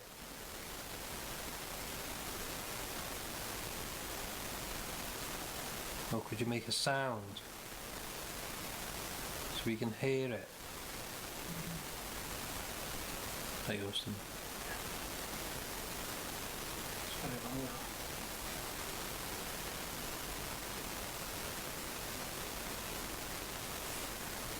I am actually shivering.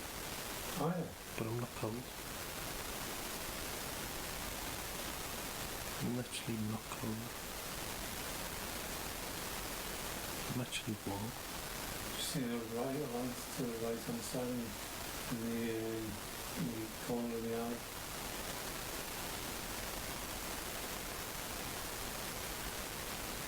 Hello?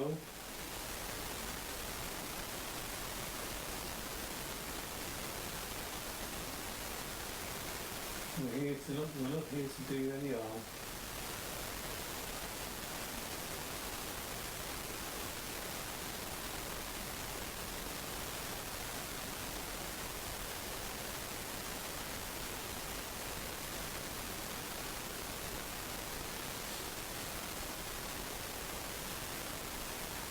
Something dark near my right hand side, very, very dark. Hello?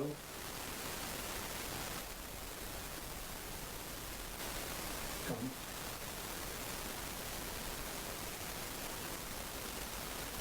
Getting all these bumps all over me again now. Strange atmosphere. It is? Seems to, I don't know, it seems to come and go, doesn't it, in waves.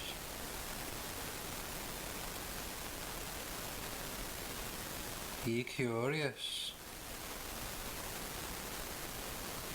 'Cause no one's been here.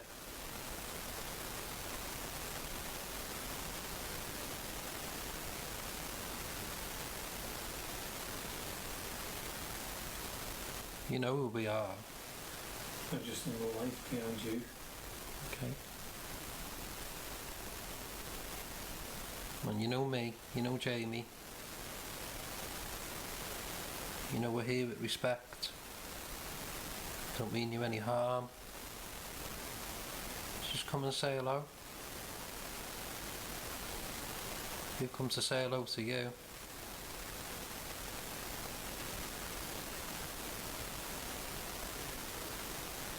See if you're all okay.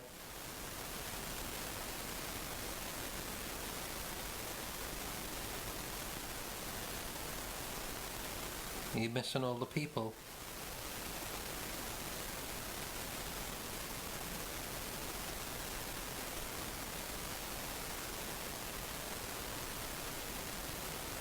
Said before, we are sorry we couldn't come in.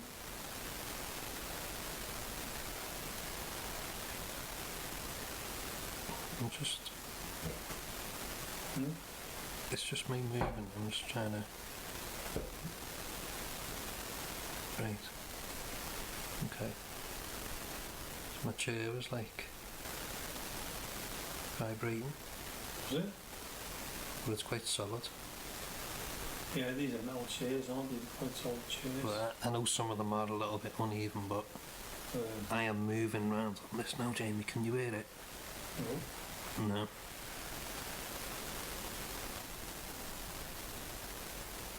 Can you hear something then?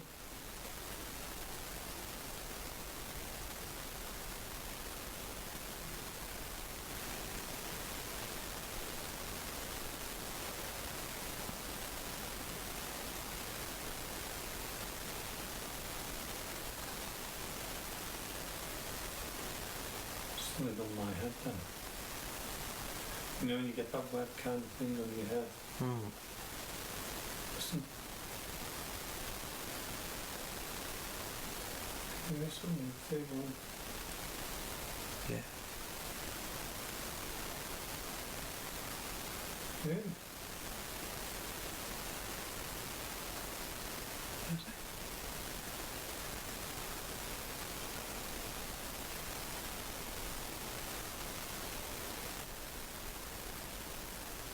You're trying to contact us, that'd be good.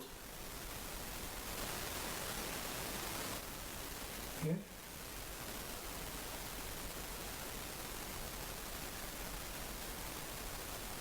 Ooh. What?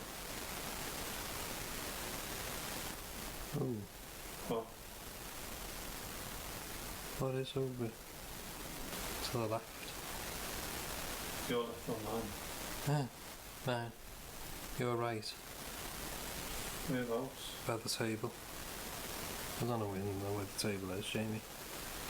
No, I can I don't know whether it's a microphone or what. I can't see the microphones. I know there's one near me, there's one near you.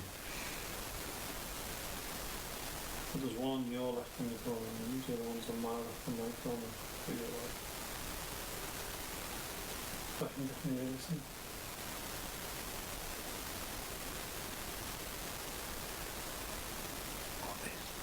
Can you hear it?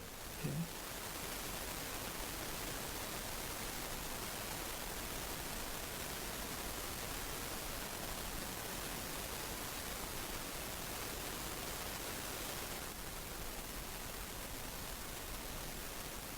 Just about here, can't you?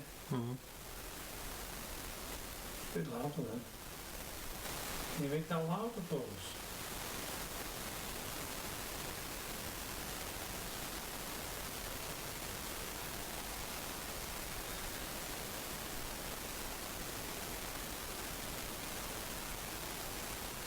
This is like waiting for something to happen. I know.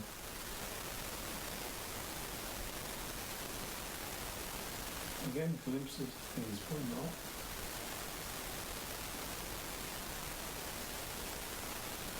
Just in case, people know what we're listening to, like little scratching or little something from near the table. Just felt something on the back of my head.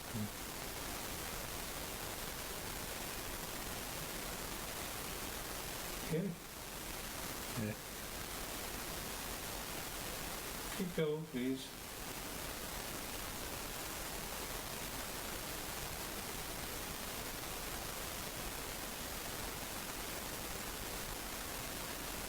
Okay, it's like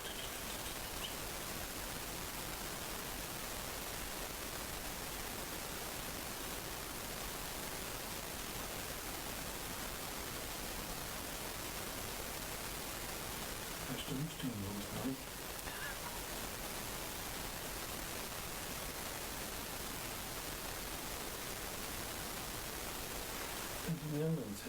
What did you move then? No. No, that's me.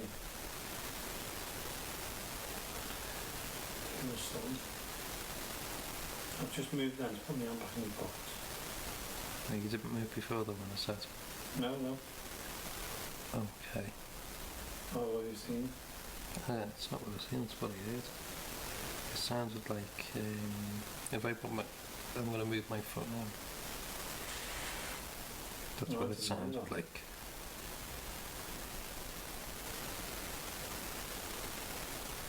Right next to me. So it sounded like it was right on my right hand side. Don't even know what's there.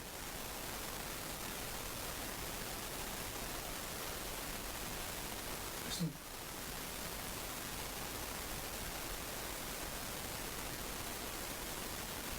What's happening?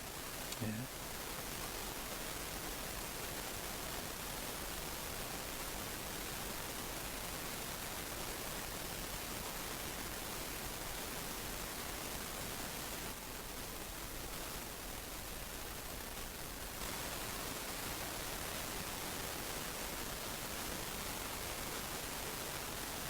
Come on, come and talk to us. Let us know you're here.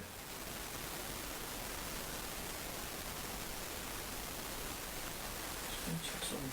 Just going to put the lights on. Yeah.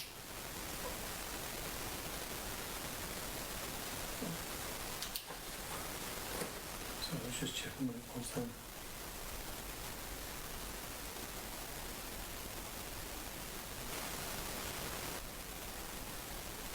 Listen to the table.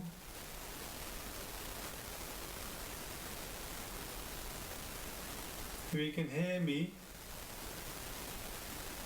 or you can see me, that'd be good. Are you able to show yourself or some kind of light form?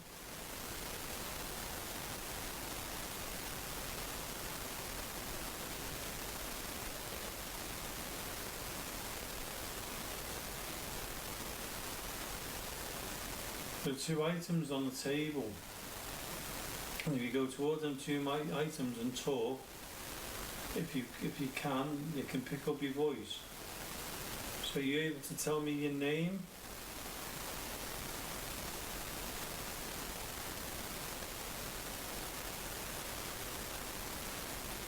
Have you got a message for us?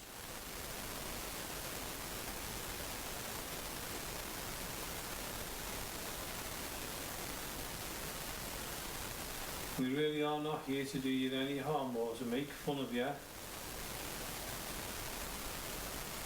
So if you can you make a sound or anything?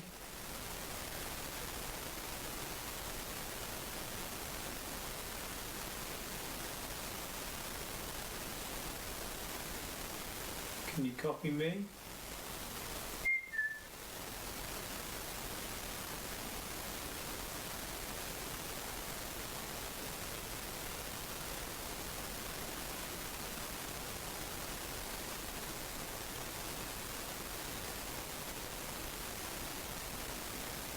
Because it's so quiet down here, Jonathan, apart from the little things that have been going on. Yeah. What we'll do is we'll go to another part of the building. Yeah. We'll see what goes on there.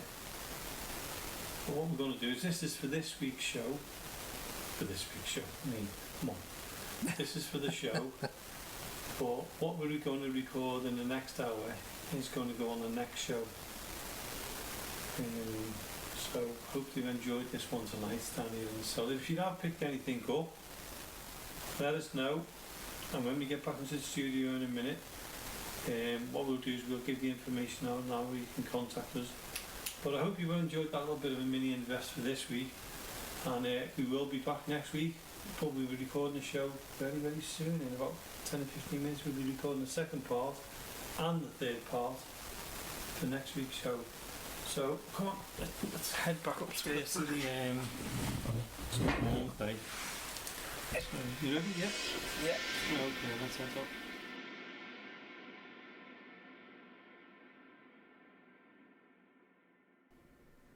Well, that was our investigation, Jonathan. It was not bad, was it, really? Well, it wasn't. It was a little bit quiet. Well, what we were doing with that one, we were just testing a couple of microphones, which we won't be using again, will we? No. I don't think we'll use that setup again. No. I mean, it was good. Yeah. I think we'll use them microphones from distances. Yeah. So what we were doing there is we went and done a little mini investigation in the cellar. What we were trying was two microphones in certain parts on the tables to see if we could get them working. Yeah. And obviously record and invest for use. And then we do apologise for the hissing. It was the first time we've used the mics, and it'll be the last time we do use them that way.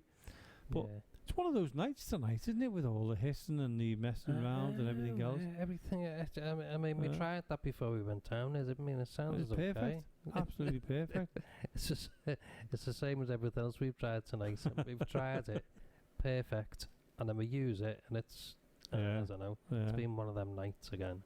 But as long as the people enjoyed the show, and we do apologise again, but you know. You can still hear it nice and clear anyway, even though there's hissing on it. And you know. Yeah, of course you can. So, So if anyone has heard anything tonight, go on the investigation, you can get in touch with us in a minute, and I'll help Jamie out here on Instagram and on Facebook at Access Paranormal Radio Podcast. Keep going. And have you forgotten? Also on come on email at Do you know what? You've lost it. You have lost it, haven't you? Email is info.accessparanormal@gmail.com. That's the one. Yep. Or you can go on our Facebook page at Access Paranormal 1. It's also called Access Paranormal Radio Podcast. That's the one. Yeah. Is that the one, is it? Yeah. You've done the Instagram one. Yeah. And especially our Access Paranormal Radio podcast on YouTube. Yeah. You can't miss that one. It's big, the big green round logo we've got, isn't it? Yeah, that's the one, yeah. And there'll be more podcasts getting uploaded this coming week. There's 4 on there now, isn't there? Yeah, and there's going to be another 4 going on this coming week. Is there?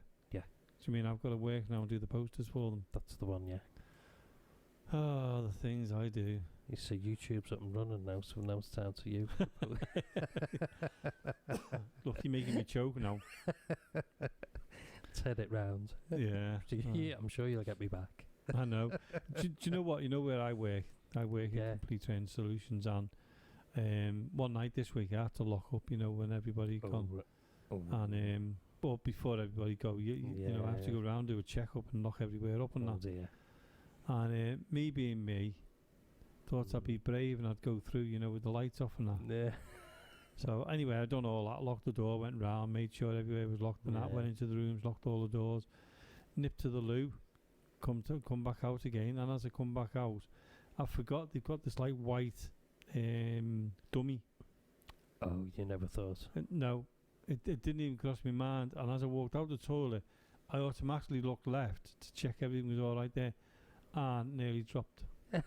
You nearly had to go back in the toilet. Yeah.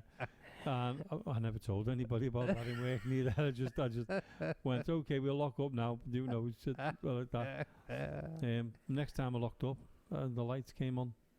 Oh. It's one of those moments. And they've also, because we got a first aid room, we've got a skeleton in there as well.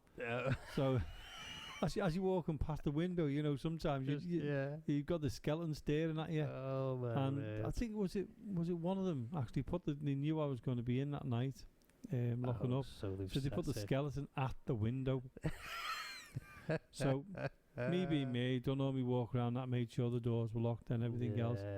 Again, being brave, never left the light on, just because I thought I'd be there in no time. Walk past the window, seen the white dummy, because the dummy's there, you know it's there unless you're coming out the toilet. Yeah. And as I walked past the window, I turned in the window, skeleton staring at me. Oh dear. So under my breath there was a few choice words there, Jamie. Yeah, quite a few choice words thing. And I go on, we go on ghost hunt after ghost hunt after ghost hunt, and I still get jumped. I know. Yeah. Oh, it's terrible, isn't it? It is. We But do. you know what? That's part and parcel of ghost hunting, isn't it? It is, though, isn't it? It is. Do you know, if we stored an apparition, we'd be made up and everything else. But you would still... Yeah, it still be squeaky bum time. Yeah. Yeah, that's the words. Yeah. But it's funny, isn't it? You do that, and you know, you get more frights from people jumping out at you. You do, you know. Than what you actually do on ghost hunts. Do you know what though? Missed all that. I do. I miss the group getting together. You know, you've got Liz. I know. You know, Liz, Jane. Yeah. Marie. I know. You. Yeah. Me. Yeah. I don't miss me. I see me every day. Well, yeah. Michelle. Who else is for our group? I can't remember. Leanne. Lee and Leanne, yeah. I'm trying to think. It's been that long now. I know. Yeah, sadly Bill's not with us anymore. Well, he is. Yeah, you know, in he our is. thoughts and that. Yeah. Yeah, so it'd be lovely to see everybody again. It would. And I do apologise if I've missed somebody out, because you know what I'm like. I always miss someone else. I think that was it though, you know. Are you sure? Yeah. Oh, John Dagger? Yeah. Sorry, John. Yeah. Sorry, John. Yeah. But yeah, I missed the Ghost Quest team. Yeah. I mean, thankfully we're all in touch with WhatsApp and everything else. That's it, isn't it? You know. And I'm sure other groups are exactly the same as we want to get back out there. We want to do an invest. That's just it, isn't it? It's just the way it is. It was. Do you know what though, Jamie? It was nice to have Terry on tonight. It was. Who was up for a good laugh. Oh yeah. Do you know? Loved it. He had the proper funny side of the paranormal tonight with his cockroaches. You love that one, don't you? That tickled me, that. I know. It was brilliant. And I hope it gives everyone else a good laugh as well. Oh, it's mustn't it? Yeah. I mean, when he first mentioned the 3-foot cockroach, I actually believed him for a few seconds. You know, when I he was like, I went 3 foot. What is it? Because I'd spoke to him obviously a bit before and on Instagram, but he never mentioned that one to me, and I was like, what's he on about? And it was just a dream. So Sleepwalker. Funny, so funny. Sleepwalking. Yeah. There you go. You see the paranormal. It's not just about having fun. No. It's not just about finding ghosts. It's about helping people. Everything. Yeah. So. Yeah, it's great fun. It is. And I love doing this show with you as well. It's brilliant. I love it. You owe me a tenner. Okay. You only paid me a tenner to say that. No, it's good. And now you're me co whatever. I know, yeah. I know. Co-presenter or something, isn't it? Yeah, that's I had to give me the title, didn't I? I know. But you know what? Yeah, brilliant. We've been chatting that long now. It's time for us to say goodbye again. Is it that time? Yeah, you're looking already? at the monitor, aren't you? Is it that time again already? It is. Thank God for that. What do you mean I'm by only that? joking. No, but anyone, please stay safe. Yeah. And we will be back next week with better quality sound. So we do apologise again for this. And so what we're going to do now is just say good night, stay safe. Yeah. And as I said last week, I can't remember what it was now. Stay safe. Good night anyway. Good night.